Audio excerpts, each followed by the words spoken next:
retráctil del hombro, y los que conocen algo de esta patología se pueden preguntar, bueno, ¿por qué ese nombre? Es un nombre que está en desuso, es un nombre muy polémico, y precisamente por eso decidimos dejar ese nombre.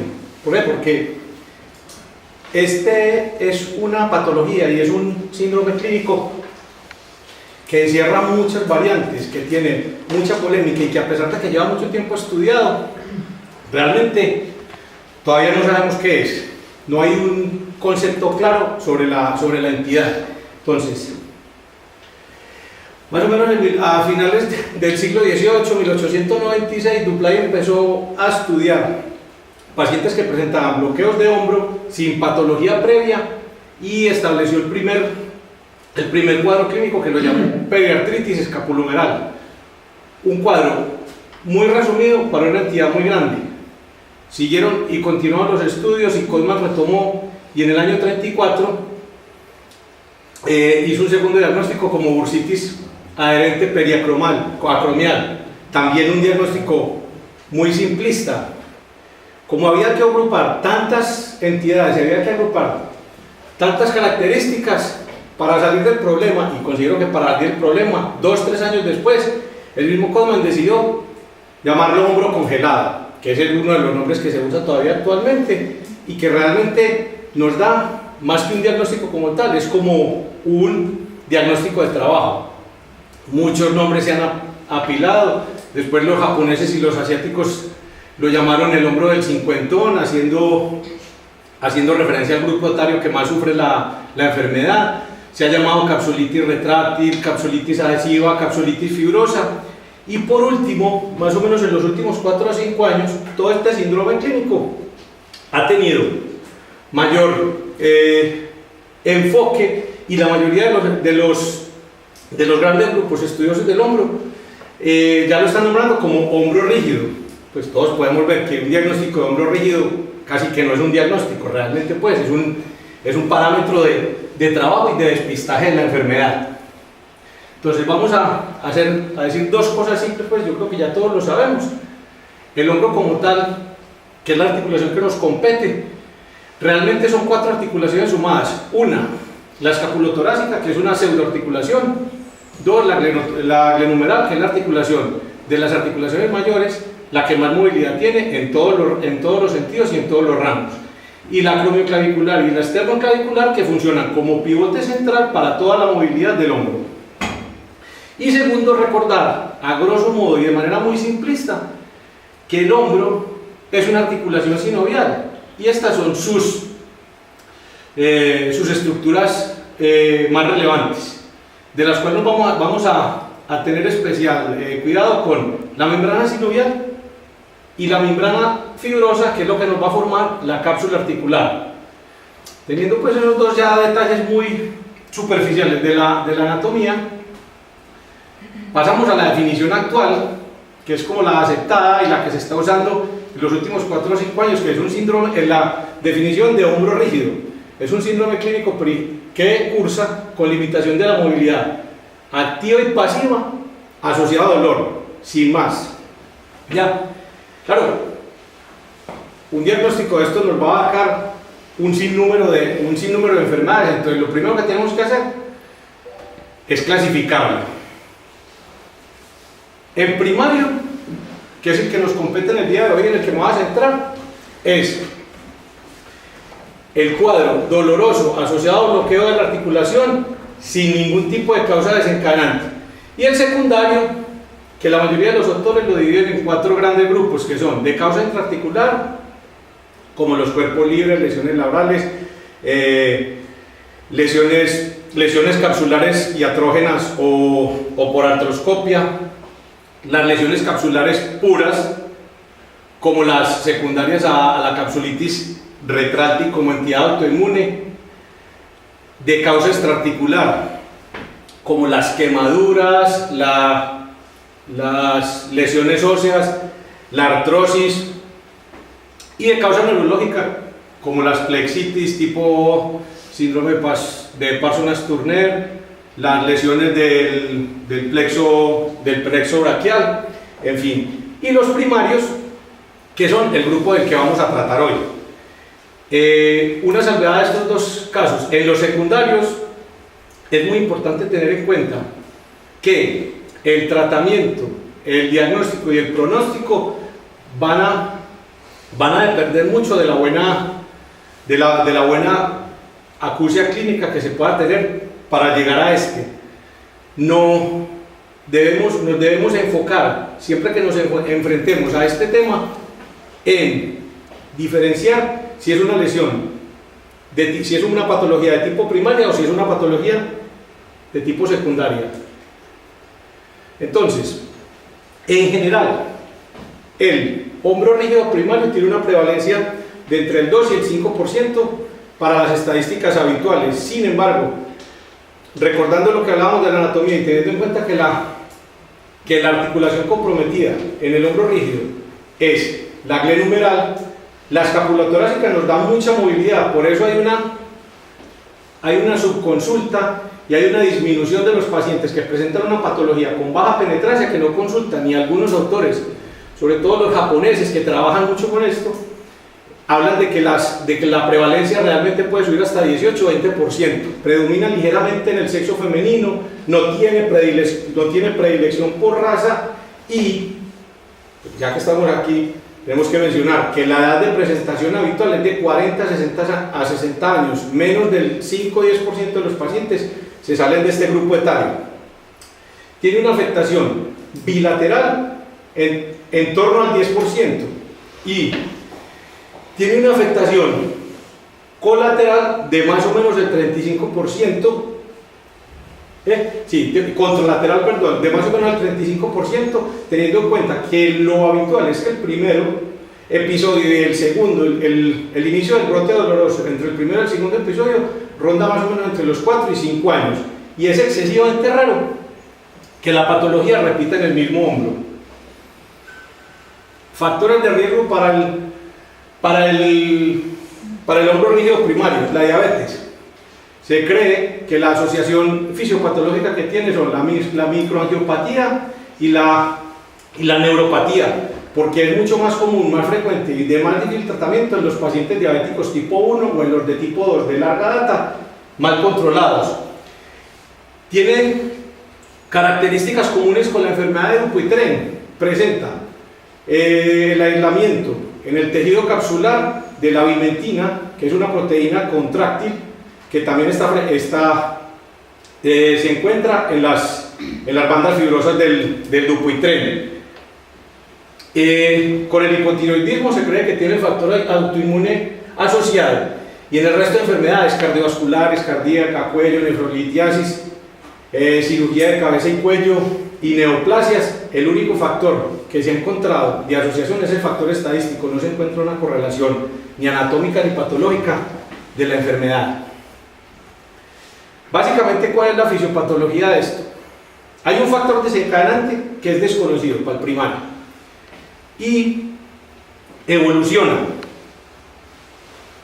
como podemos ver ahí en la diferencia de imágenes, con un engrosamiento de la cápsula. Habitualmente la cápsula tiene de 1 a 1,5 milímetros de espesor, y la cápsula durante la fase de congelamiento de la patología presenta grosores de hasta 4 y 5 milímetros.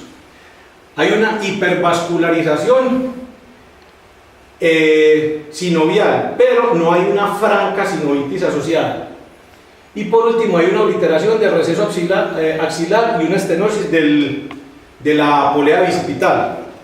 Todo esto es lo que va a llevar a que el hombro presente el bloqueo. A nivel microscópico, como hablábamos con lo de la enfermedad de Dupuytren, presenta el aumento de la vimentina a nivel tisular, hay proliferación de fibroblastos y miofibroblastos en la capa subsinovial, hay una fibrosis capsular mediada por proteínas plasmáticas proinflamatorias, el factor de necrosis tumoral beta, la interleuquina 1 beta y el factor de crecimiento derivado de endotelio, y expresa el HLA-B27. Por eso se considera una enfermedad autoinmune que puede tener características autoinmunes y de tipo metabólico. Todo este complejo clínico y metabólico se encuentra fuertemente relacionado con disfunciones autonómicas similares al síndrome de dolor regional complejo tipo 2 y en pacientes con personalidad tipo A.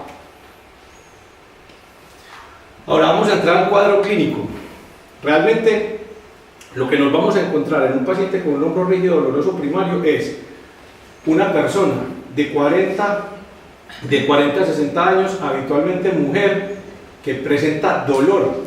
Realmente no recuerda hace cuánto porque el paciente no tiene el dato ni siquiera aproximado y no refiere ningún tipo de antecedente traumático, ni sobrecarga laboral, ni sobrecarga funcional, ni accidentes, traumas, ni cirugías, ni estrés de tipo físico de ninguna característica. Inicialmente siempre va a empezar con dolor, solo, sin rigidez. Luego va a evolucionar con rigidez, donde el primer componente que se bloquea es la rotación externa. Cuando la rotación externa disminuye de 10 grados, ya podemos hablar de que el diagnóstico está prácticamente establecido. También se va a limitar la antepulsión, se va a limitar la abducción, 90, 100 grados, eso depende de cada autor, pero en general, cuando la mano está a nivel horizontal, hacia adelante o hacia el lado, y ya ahí se bloquea, teniendo en cuenta que para este tipo de exploración tenemos que tener bloqueada la escápula, ahí ya podemos hablar de un cuadro establecido. Se considera una enfermedad autolimitada. De hecho, en las primeras descripciones a los pacientes solo se les recomendaba reposo, tranquilidad y esperar a que se resuelva. Y realmente la mayoría de los textos hablan de resoluciones sin tratamiento. El problema es que varía de los 18 a los 24 meses en media, pero muchos pacientes pasan de los 24 meses sobrados y hay algunos informes incluso hasta de 7 años. Y aparte de eso, las lesiones que quedan residuales son bastante altas. Como pueden ver, el dolor residual puede quedar hasta en un 50% y la limitación funcional en un 11%. Estos son datos que simplemente son recogidos cuando al paciente se les pasa test de trabajo o test de confort de la articulación, tipo el test de Costan. ¿Por qué? Porque cuando se hace una exploración clínica somera o simplemente es una entrevista realizada durante la consulta, el paciente refiere la mayoría de las veces mejoría. ¿Por qué? Porque las actividades de la vida diaria, cuando la exigencia del hombro no es muy alta, se van a compensar bastante bien con la movilidad de la articulación escapulotorácica. Por eso los pacientes, de forma folclórica, o sea, de forma cotidiana, no aquejan un cuadro tan florido como realmente está comprometida la articulación. Las fases de evolución básicas pues, y clásicas de la enfermedad: el periodo de congelación dura más o menos unos 3 meses, cursa con dolor. El dolor se hace progresivo. Inicialmente la limitación del movimiento es solo por dolor, como lo vamos a ver más adelante. Después hay una fase de congelamiento y después viene la fase de deshielo, que evoluciona o hacia la mejoría clínica o hacia la mejoría biológica. La mejoría biológica, pues como les decía, es bastante menor a la mejoría clínica. Las 3 fases: el dolor progresivo asociado a pérdida de movilidad ya al final. En esta fase es bastante útil hacer un test que se llama el test anestésico. ¿Por qué? Porque el paciente aqueja el dolor, aqueja también la pérdida de movilidad, pero al inyectar de 3 a 5 mililitros de un anestésico local, la movilidad es completa y la movilidad del paciente la tiene completa. Cuando el efecto anestésico cesa, vuelve y presenta la limitación. Pasa a la segunda fase, donde ya el dolor, dependiendo del tipo de personalidad y las características generales, se estabiliza y ya ahí se establece la rigidez, ya incluso con el test, y eso nos sirve para poder evaluar el estadio de la enfermedad. El test anestésico es negativo, el paciente con y sin anestesia va a estar bloqueado. Y por último entra la fase más larga, que es la fase de deshielo. Lo primero que empieza el paciente es a mejorar el dolor y el bloqueo lentamente va mejorando, dependiendo si le sumamos o no le sumamos tratamiento. Como podemos ver, el tratamiento es esencialmente clínico, el diagnóstico es esencialmente clínico. Las pruebas que tenemos a continuación, lo único que nos van a aportar es hacer el diagnóstico diferencial y descartar enfermedades asociadas. La radiografía convencional, algunos autores hablan de que se presenta osteopenia, pero realmente entre 40 y 60 años, sobre todo de 50 a 60 años, hacer un diagnóstico simplemente por una radiografía de un hombro, de osteopenia o no, en un paciente que ya viene inmovilizado por un par de meses, yo creo que es bastante difícil de hacer. En la resonancia vamos a encontrar engrosamiento capsular, aumento de la señal en el intervalo rotador, y en la artrorresonancia, que puede ser un pelín más útil, aunque tampoco es patognomónica, vamos a encontrar simplemente los signos de la pérdida de capacidad de la articulación. Un hombro normal más o menos va a tener una capacidad entre 25 y 35 mililitros de líquido. En el hombro rígido la capacidad puede disminuir hasta 5-10 centímetros. Entonces ya ahí el radiólogo nos va a informar de las dificultades que tiene para hacer el procedimiento de la artrorresonancia, y va a encontrar esa pérdida de capacidad, la obliteración del receso axilar, la amputación de la correa bicipital y los cambios sugestivos del engrosamiento capsular. En la analítica no se va a encontrar nada realmente llamativo, vamos a encontrar un aumento de reactantes de fase aguda, y el HLA B27 positivo, que tampoco es un elemento vital para hacer el diagnóstico. Como les digo, es esencialmente clínico. Por más que uno intente, y se han intentado hacer pruebas, la ecografía se ha intentado usar, ecografía dinámica, ecografía estática, incluso la resonancia dinámica en bipedestación se ha usado con movimientos rotacionales a ver si eso llega al diagnóstico, y ni así se consigue. Entonces, yo sé que esta parte muy posiblemente todos la conozcan, ¿ya? Pero me parece importante tenerla en cuenta. ¿Por qué? Porque realmente para hacer el diagnóstico definitivo en la fase de congelamiento es muy fácil y todos lo vamos a lograr hacer. Realmente en esta fase de congelamiento no se ha visto que el tratamiento ni acorte el tiempo, ni mejore el confort, ni le dé calidad de vida al paciente. Cuando ya lo cogemos en la fase congelada, lo único que nos queda es ordenar la rehabilitación y esperar que el paciente no vuelva, porque definitivamente poco se le va a poder aportar. Esto se le va a este paciente realmente. Los informes de tratamiento que son efectivos son solamente cuando se cogen en la primera fase. Entonces, ¿cómo vamos a hacer el diagnóstico? Lo primero, todo debe ir enfocado a descartar patología asociada o patología que nos pueda causar la lesión.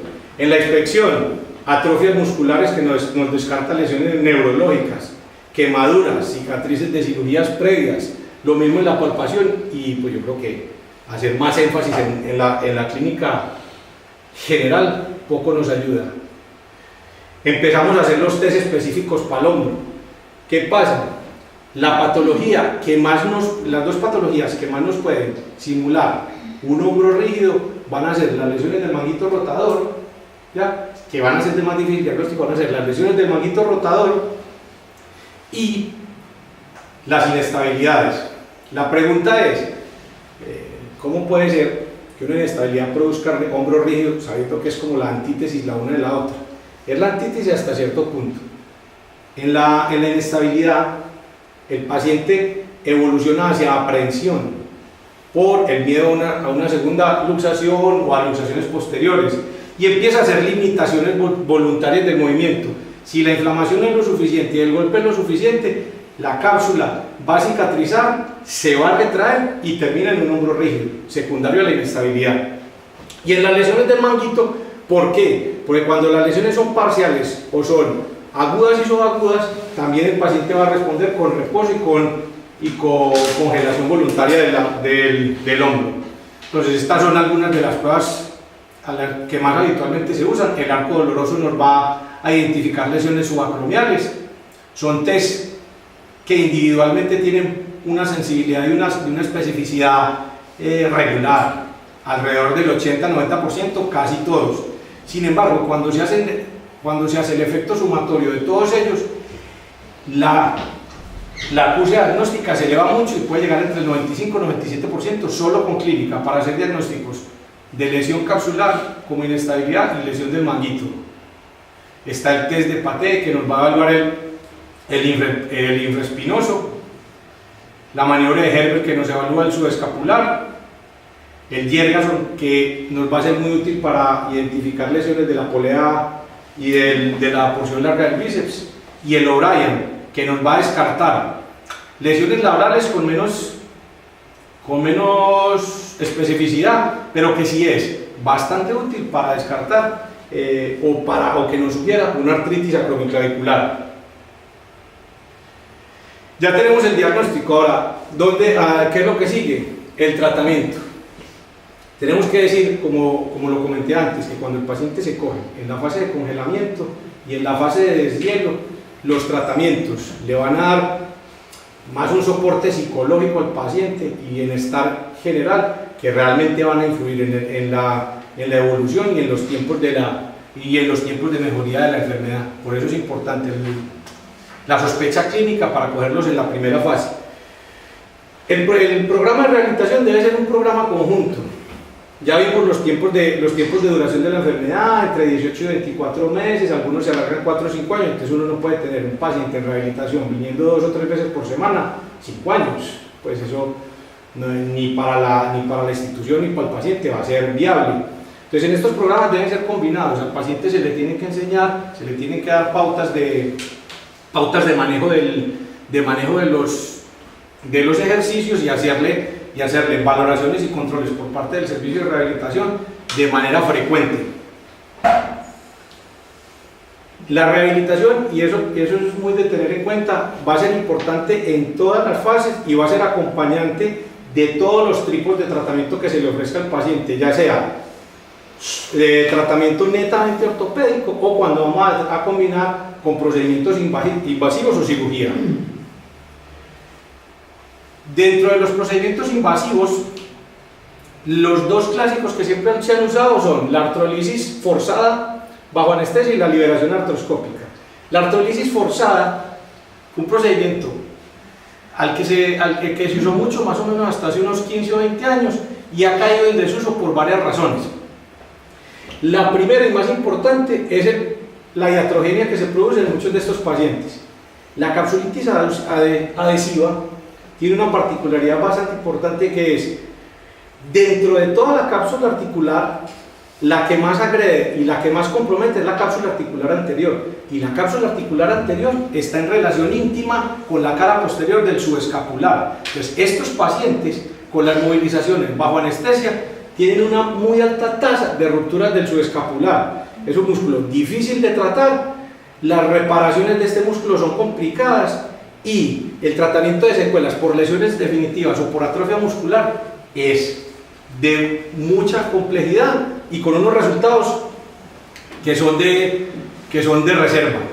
Entonces, teniendo en cuenta eso y con la evolución de los procedimientos artroscópicos, lo que en este momento se considera el tratamiento de elección quirúrgico para el hombro rígido es la liberación artroscópica.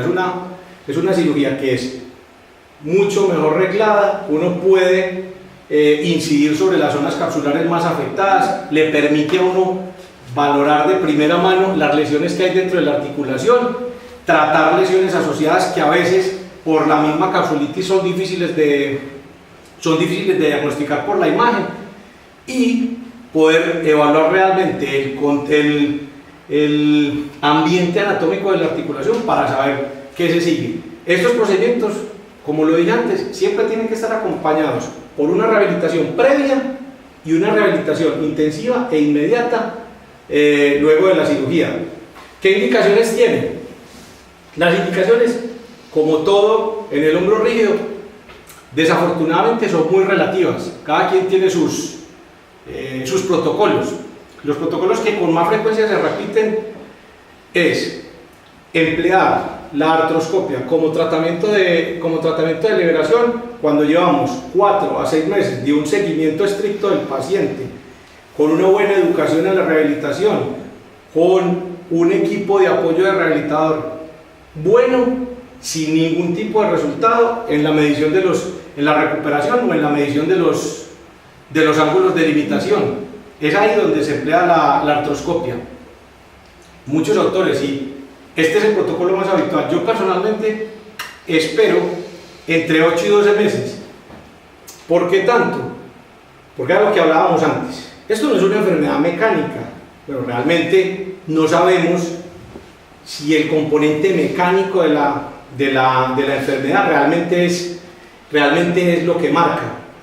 Esto es una enfermedad que a mi manera de ver es más metabólica. Entonces no podemos intentar resolver un problema metabólico con gestos que son netamente mecánicos como la cirugía. Al paciente, y eso lo vemos con frecuencia, cuando un paciente de estos, cuando está muy limitado, verbigracia a los profesores, que son los que más nos van a acosar en el tratamiento, porque ellos necesitan el brazo funcional por encima del hombro, presionan para tratamientos más rápidos.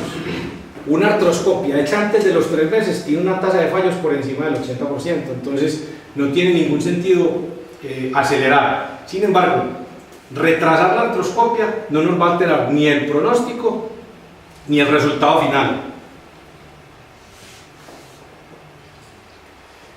Y por último, hay otros tratamientos que son coadyuvantes, más que tratamientos como el primer alerción, son tratamientos coadyuvantes. Los AINES, muy socorridos en los momentos previos a la rehabilitación y a posteriori. La hidrodilatación, muy controvertida. Hay autores que la adoran definitivamente, que simplemente consiste en pinchar la articulación, poner 2 centímetros de corticoides, 5 centímetros de anestésico y todo el volumen posible restante en solución salina fisiológica.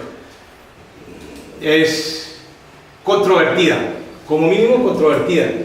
Los resultados no son claros. La mayoría de los trabajos que respaldan su uso están combinados con la rehabilitación. Entonces realmente yo creo que es complicado pensar en que la hidrodilatación como tal aporta mucho al tratamiento, y hay que tener en cuenta que vamos a inyectar una articulación que está inflamada. Entonces el riesgo de infección secundaria a la punción no es desdeñable. Los corticoides intraarticulares y orales, lo único que han demostrado es que mejoran el confort. Yo creo que son útiles y considero que se pueden usar, sobre todo en la fase inicial de la rehabilitación. El paciente entra muy temeroso a la rehabilitación. Las primeras sesiones de rehabilitación, a pesar de que debe ser amigable, no puede ser una rehabilitación enérgica, son dolorosas. El paciente aqueja mayor compromiso, mayor lesión. Entonces, en ese momento pueden ser los corticoides bastante útiles. Por último, y para terminar, no nos debemos olvidar que, más allá de todo lo que se haya dicho, esto es un diagnóstico netamente clínico. Netamente clínico.